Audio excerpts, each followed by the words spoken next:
நண்பாஸ் எல்லாரும் எப்படி இருக்கீங்க? இன்னைக்கு நம்ம ஐஸ்லாடு மன்னோட எபிசோட் 4 தான் பார்க்க போறோம். வாங்க கதைக்குள்ள போகலாம். எபிசோடோட ஸ்டார்டிங்ல ஒரு கிங்டத்தை தான் காட்டுறாங்க. ஒரு 5 நாள் கழிச்சு தான் காட்டுறாங்க. அந்த கண்ணாடி போட்டு இருக்கான்ல, அவன் தான் கத்திக்கிட்டு இருக்கான். டைட்டா பிடிச்சிக்கோங்க, கடைக்கு பின்னாடி கொண்டு வாங்க அப்படின்னு சொல்லி கத்திக்கிட்டு இருப்பான். பின்னாடி பார்த்தா ஹீரோ தான் அங்க இருப்பான். நம்ம ஹீரோ அவங்க கொண்டு வர பக்கெட்டை ஃபுல்லா எடுத்து ஐஸ் கட்டியா மாத்திக்கிட்டு இருப்பான். அவன் பவர் யூஸ் பண்ணி அதை ஐஸா மாத்துறத பார்த்து நிறைய பேர் நல்லா இருக்கு அப்படின்னு சொல்லி கை தட்டிக்கிட்டு இருப்பாருங்க. ஹீரோ அவங்கள பார்த்து சீக்கிரம் ஏந்து கிளம்புங்க அப்படின்னு சொல்றதோட பாஸ்ட்ல என்ன நடந்துன்னு சொல்லி காட்டுறானுங்க. அப்பதான் அவர் சொல்லியிருப்பாருல, நான் உங்ககிட்ட ஒரு ப்ரப்போசல் வச்சிருக்கேன்னு சொல்லி அந்த வயசான சொல்லியிருப்பாருல, அதை கேட்டுக்கிட்டு ஹீரோ என்ன சொல்றீங்க அப்படின்னு சொல்லிட்டு, நீங்க என்னோட ஐஸ் பவர் வச்சு காசு பார்க்கணும்னு ஆசைப்படுறீங்களா அப்படின்னு சொல்லி கேட்கறான் ஹீரோ. அதுக்கு இவரும் ஆமா அது வந்தா நல்லா இருக்கும் அப்படின்னு சொல்லி கேட்டுக்கிட்டு இருப்பாரு. அப்ப அந்த வயசானவர் நினைக்கிறாரு, இந்த 4th சர்க்கிள் மெஜிஷியன் எல்லாம் ரொம்ப தடவெல்லாம் முடிச்சவங்களா இருப்பானுங்க, நம்ம எது சொன்னாலும் ஒழுங்கா செய்ய மாட்டானுங்க, நம்ம இவரை வச்சு நிறைய மார்க்கெட்டிங் பண்ணலாம் அப்படின்னு சொல்லி அவர் மனசுல நினைச்சிட்டு இருப்பாரு. அப்ப ஹீரோ மனசுக்குள்ள நினைக்கிறேன், இவருக்கு எந்த ஒரு கெட்டனும் இல்லை, அவரோட பிசினஸ் டெவலப் பண்ண தான் ட்ரை பண்றாரு, அதனால சரின்னு சொல்றான். ஆனா நம்ம இதை ஃப்ரீயா பண்ணக்கூடாது, அவன்கிட்ட தான் வேற பேசணும் அப்படின்னு சொல்லி ஹீரோ பேசுவான். ஹீரோ 70க்கு 30% வேணும் அப்படின்னு சொல்லி கேட்பான். நான் ஐஸை தயாரிக்கிறேன், நீ விற்க போற, அதனால எனக்கு 30% வேணும், நீ 70% எடுத்துக்கோ அப்படின்னு சொல்லி ஹீரோ சொல்லுவான். அப்ப அந்த மெச்சர் லீடர் யோசிப்பாரு, பரவாயில்ல இது ஒன்றும் பேடான ஐடியா இல்லை, நம்ம ஏற்றுக்குறோம் அப்படின்னு சொல்லி யோசிப்பாரு. ஆனால் இன்னும் கொஞ்சம் பேசி பார்ப்போம் அப்படின்னு சொல்லி பேசுவார் ஹீரோட்ட. அப்போ அவர் சொல்லுவார், இந்த மாதிரி கடை ஆரம்பிக்கிறது, வேகன்ஸ் ஏற்றுறது, அதுக்கப்புறம் ஆட்களை போடுறது வேலைக்கு எல்லாத்துக்கும் ரொம்ப அதிகமாக செலவாகும் அப்படின்னு சொல்லி சொல்லுவார் அவர் அதை அப்படி சொல்லும் போது ஹீரோ தப்பாக புரிஞ்சுக்கிட்டு, பரவாயில்ல நீங்கள் விட்டு கொடுக்குறீங்கன்னா அப்போ எனக்கு 40% கொடுத்துருங்க அப்படின்னு சொல்லிடுவா ஹீரோ. அதை கேட்டுட்டு ஒரு ஷாக் ஆயிடுவார் சட்டுண்டு. அதுக்கப்புறம் அவரோட கான்ட்ராக்ட் பேப்பரை எடுத்து, சரி இந்த கான்ட்ராக்டில் சைன் போடுங்க அப்படின்னு சொல்லி கொடுத்துருவாரு அவர் ஹீரோ கிட்ட. அப்போ ஹீரோ சொல்லுவான், இந்த உலகத்தை பற்றி தெரிஞ்சுக்கிறதுக்கு நல்ல இடமா இருக்கும், அதனால தான் நான் அவர்கிட்ட ஒத்துக்கிட்டேன் அப்படின்னு சொல்லி யோசிப்பான். ஆனால் இந்த பிஸ்னஸ் ரொம்ப பெருசாக வளர்ந்துருச்சு அப்படின்னு சொல்லி ஹீரோ ரொம்ப கவலைப்படுவான். அப்போ திடீர்னு அந்த கண்ணாடி ஓட்ட எங்கே இருந்தால் வேகமாக ஓடி வந்து கதவை திறந்துட்டு, சார் எம்ரான் வெளியே வாங்க அப்படின்னு சொல்லி கத்துவான். அப்போ என்ன நடக்குதுன்னு சொல்லி ஹீரோவும் வயசானவரும் திரும்புவாங்க. அப்போ வெளியே காட்டுவானுங்க. வெளியே பார்த்தா நிறைய பேர் கத்திக்கிட்டு இருப்பானுங்க. வெளியில எல்லாம் கத்துறானுங்க, ஐஸ் கேண்டிலாம் இங்கே விற்கிறாங்களாம், எங்களுக்கு கொடுங்க அப்படின்னு சொல்லி வேணும் வேணும்னு கத்திக்கிட்டு இருப்பானுங்க வெளியில. அதில் இருக்கிற ஒருத்தன், என்னோட பேர் தான் அர்னால்டு, எனக்கு பொருள் கொடுங்க அப்படின்னு சொல்லி கத்திக்கிட்டு இருப்பான். அதில் பார்த்துட்டு ஒரு எல்லாரும் லைன்ல வாங்க அப்படின்னு சொல்லி கத்திக்கிட்டு இருப்பாரு. இவங்கெல்லாம் நான் சொல்றதெல்லாம் கேட்க கூட மாட்டாங்களே அப்படின்னு சொல்லி அந்த வயசானவர் பார்த்துக்கிட்டு இருப்பாரு. திடீர்னு பார்த்தா எல்லாருக்கும் ஏதோ மாதிரி ஆக ஆரம்பிச்சிடும். எல்லாரும் அமைதியா இருங்க அப்படின்னு சொல்லிட்டு அந்த இடத்துல ஹீரோ வருவான். எல்லாரும் அமைதியா இருங்க, கடைக்கு முன்னாடி கத்திக்கிட்டே இருக்காதீங்க அப்படின்னு சொல்லி ஹீரோ வந்து நின்றுகிட்டு இருப்பான். ஹீரோ அவனோட ஐஸ் பவரை யூஸ் பண்ணிட்டு, யாராவது இனிமேட்டு கத்திக்கிட்டு இருந்தீங்கன்னா உங்களை இங்கேருந்து துரத்தி விட்டுருவோம் அப்படின்னு சொல்லி மிரட்டிக்கிட்டு இருப்பான். எல்லாரும் அப்படியே அமைதி ஆயிடுவானுங்க. அதில் இருக்கிற 3 பேர் வந்து, இங்கே நீங்கள் சுற்றி பார்க்கும்போது வந்தாலும் கடையை வச்சிங்க, எங்களுக்கு ரொம்ப நட்டமாகுது, இங்கேருந்து கிளம்புங்க அப்படின்னு சொல்லிக்கிட்டு இருப்பானுங்க. நீங்கள் இந்த கடையை எங்ககிட்ட வித்துருங்க அப்படின்னு சொல்லி கேட்டுக்கிட்டு இருப்பானுங்க அவனுங்க. ஹீரோ அவங்கள பார்த்து ஒரு கோபம் முறப்பான் பாருங்க. அதோட இவங்க பயந்து போயிடுவானுங்க. அவனுங்களும் டக்குனு அந்த கிளம்பிடுவானுங்க, இங்கே வந்ததே வேஸ்ட்டு அப்படின்னு சொல்லி கிளம்பி போயிடுவானுங்க. அப்போ ஹீரோ சொல்லுவான், எல்லாருமே லைனில் வாங்க அப்படின்னு சொல்லி சொல்லுவான். அங்கே எல்லாருமே பெரிய பெரிய இடத்துல இருந்துலாம் வந்திருப்பானுங்க. அங்கே கவுண்ட் ஃபேமிலியிலேருந்து கிங்டத்தோட பெரிய பெரிய இடத்துல இருந்துலாம் ஆள் வந்து கேட்பானுங்க.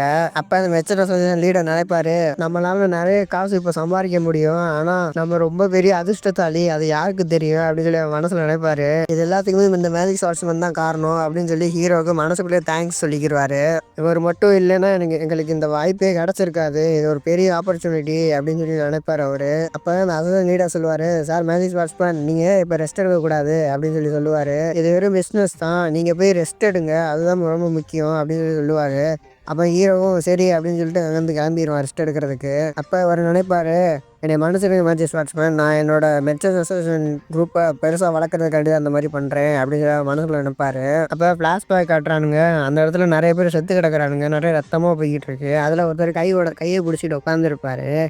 அவர் சொல்கிறாரு, நான் எல்லாரையும் பழி வாங்கணும் அப்படின்னு சொல்லிக்கிட்டு இருப்பாரு. நான் திரும்ப எல்லாத்தையும் ஃபுல்லாக ரெக்கவர் பண்ணணும், என்னோட மெச்சர் அசோசியேஷன் எல்லாத்தையும் திரும்ப ரெக்கவர் பண்ணணும் அப்படின்னு சொல்லிக்கிட்டு இருப்பாரு அவர் கையை பிடிச்சிக்கிட்டு.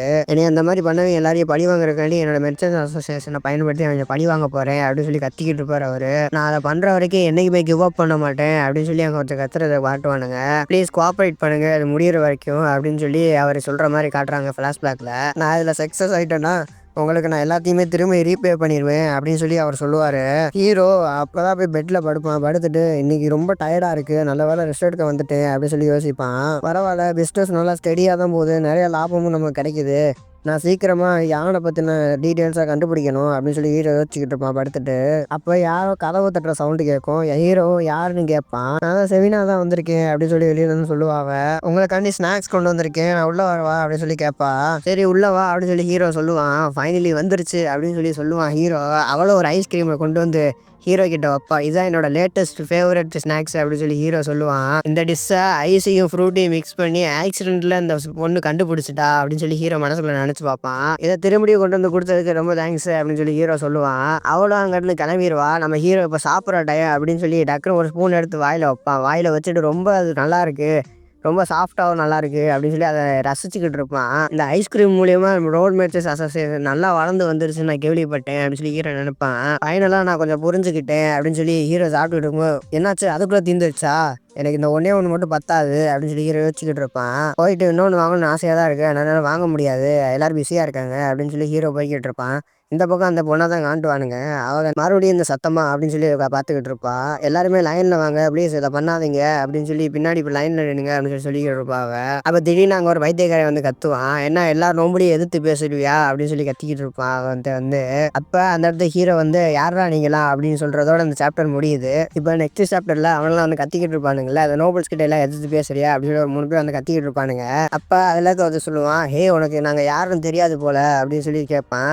பரவாயில்ல பேசுறதெல்லாம் நிப்பாட்டு, முதல்ல ஐஸ்கிரீமை ஃபுல்லாக எடுத்துட்டு வா, அது என்னன்னு தெரியல, அது என்ன ஒரு அதை எடுத்துட்டு வா அப்படின்னு சொல்லி சொல்லுவான். நாங்கள் ஒரு வதந்தியை கேள்விப்பட்டோம், இது ஐஸ்கிரீம் மட்டும் நல்லா இல்லைன்னா அப்புறம் இருக்கு உனக்கு அப்படின்னு சொல்லி சொல்லுவானுங்க அவனுங்க. அப்போ இந்த சின்ன பொண்ணு சொல்லுவா, வரிசையில் நிற்காதவங்களுக்கு நாங்கள் ஐஸ்கிரீம் கொடுக்க மாட்டோம் அப்படின்னு சொல்லி சொல்லுவா. அதை கேட்டுட்டு ரொம்பவும் கத்துவான்.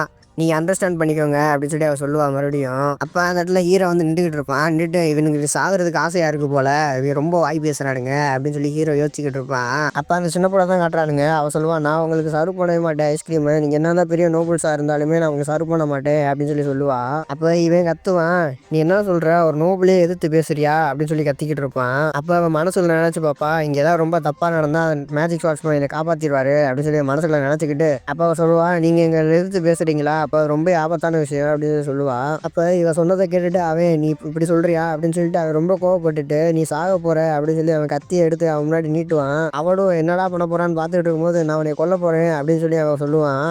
அதுக்கு பின்னாடி இருந்து ஒருத்தன் வந்து டேய் பாட்டு அப்படின்னு சொல்லி சொல்லுவான். அப்போ பின்னாடி இருக்கிறவன் சொல்லுவான், டேய் அவசரப்பட்டு எந்த முடிவும் எடுக்காத அப்படின்னு சொல்லுவான். நீ நம்மளை அசிங்கப்படுத்துறன்னு நினைக்கிறியா அப்படின்னு சொல்லுவான். அவனும் சாரி அப்படின்னு சொல்லி நிப்பாட்டிடுவான். நான் இங்கே ஐஸ்கிரீம் ஷாப்ல தான் வந்தேன், ஏன்னா நீ பேசல என்னோட ஹார்ட்டே ஃப்ரீஸ் ஆயிடுச்சு அப்படின்னு சொல்லி அவன் பக்கத்துல வந்து மிரட்டுற மாதிரி பேசுவான். எனக்கு பசிக்குது, சீக்கிரம் இப்போயே போயிட்டு ஐஸ்கிரீம் எடுத்துட்டு வா அப்படின்னு சொல்லி அவன் பக்கத்துல வந்து மிரட்டுற மாதிரி பேசிக்கிட்டு இருப்பான். இவளும் அவன் பேசுனதை பார்த்து பயந்து ப்ளீஸ் வெயிட் அப்படின்னு சொல்லி பயந்துகிட்டு இருப்பா. அப்போ சிவினா அப்படின்னு சொல்லி பின்னாடி சவுண்டு. அப்போ பின்னாடி அந்த வயசானது வேகமாக ஓடி வந்துட்டு இருப்பாரு. வெயிட் பண்ணுங்க, நாங்கள் லைனில் நிற்கிறவங்களுக்கு ஐஸ்கிரீம் தர மாட்டோம் அப்படின்னு சொல்லி கத்திக்கிட்டே ஓடி வந்துகிட்டு இருப்பாரு. அப்போ அவர் ஸ்ட்ரைட்டாக ஓடி வந்துட்டு அந்த சின்ன பொண்ணுகிட்ட போயிட்டு நீ இதை மறந்துட்டியா, நம்ம ஐஸ்கிரீம் விற்க கூடாது லைனில் இருக்காதவங்களுக்கு அப்படின்னு சொல்லுவாரு. அவளும் சாரி நான் இனிமேல் கொடுக்க மாட்டேன் அப்படின்னு சொல்லி சொல்லிடுவா. அப்போ ஹீரோ பின்னாடி அந்த பக்கம் நின்றுக்கிட்டு இருப்பான்ல, அவன் யோசிப்பான் இவங்களுக்குள்ள ஏதோ பெரிய பிரச்சனை இருக்கு போல, அதனால தான் அவர் இப்படி பண்ணுறாரு அப்படின்னு சொல்லி யோசிச்சுட்டு இருப்பான். அப்போ இவர் பெருசு இவர் கத்துவார், இங்கேருந்து கிளம்புங்க அப்படின்னு சொல்லி சொல்லுவார். அப்போ அவர் கத்திக்கிட்டு இருப்பாரு, நீங்கள் மெர்ச்சன்ஸோட ரூல்ஸை மீறக்கூடாது அப்படின்னு சொல்லி கத்திக்கிட்டு இருப்பாரு. அப்போ இவங்க கத்துவாங்க, நோபல்ஸோட எதிர்த்து பேசுறியா, என்னடா அப்படி பண்ணுற அப்படின்னு சொல்லி கத்திக்கிட்டு இருப்பாங்க இவங்க. அப்போ இவர் சொல்லுவார், நீங்கள் தப்பாக புரிஞ்சுக்கிறீங்கன்னு நினைக்கிறேன், நான் ஐஸ்கிரீம் தராதுக்கு காரணம் நீங்கள் வரிசையில் வராதுன்னு மட்டும் இல்லை அப்படின்னு சொல்லி சொல்லுவார். அப்போ அவர் சொல்லுவார், டியூக் எகிரிஸ் கிட்ட கேட்டு பாருங்க அப்படின்னு சொல்லி சொல்லுவார். அவர் சொன்ன உடனே பின்னால் இருக்க எல்லாருமே டியூக் எகிரிஸா அப்படின்னு சொல்லி சொல்லிக்கிட்டு இருப்பானுங்க. அப்போ அதில் இருக்கிற ஒருத்தன் வந்து சொல்லுவான், உங்களுக்கு என்னோட ஃபாதரை தெரியுமா அப்படின்னு சொல்லி சொல்லுவான். அப்போ அவன் திடீர்னு ஒரு மாதிரி பார்க்க ஆரம்பிச்சிடுவான். உனக்கு எனக்கு ஆல்ரெடி தெரியுமே அப்படின்னு சொல்லி பார்க்க ஆரம்பிச்சிருவான். அப்புறம் சிரிக்க ஆரம்பிச்சிருவான். இந்த கண்ணு அப்படின்னு சொல்லி பார்ப்பான். அப்போ திடீர்னு அவன் வில்லத்தனமாக சிரிச்சுட்டு நீங்கள் அந்த அழிஞ்சு போன ரோல் மெர்ச்சன்ட் அசோசியேஷன் தானே அப்படின்னு சொல்லி சிரிக்க ஆரம்பிச்சிருவான். அப்போ அவங்க கூட 2 பேர் வந்தான் இல்லை, அவங்க இவன் சிரிக்கிறானா, இந்த மாதிரி சிரிச்சாலே ஏதாவது பண்ணிடுவானே அப்படின்னு சொல்லி பயந்துக்கிட்டு இருப்பானுங்க.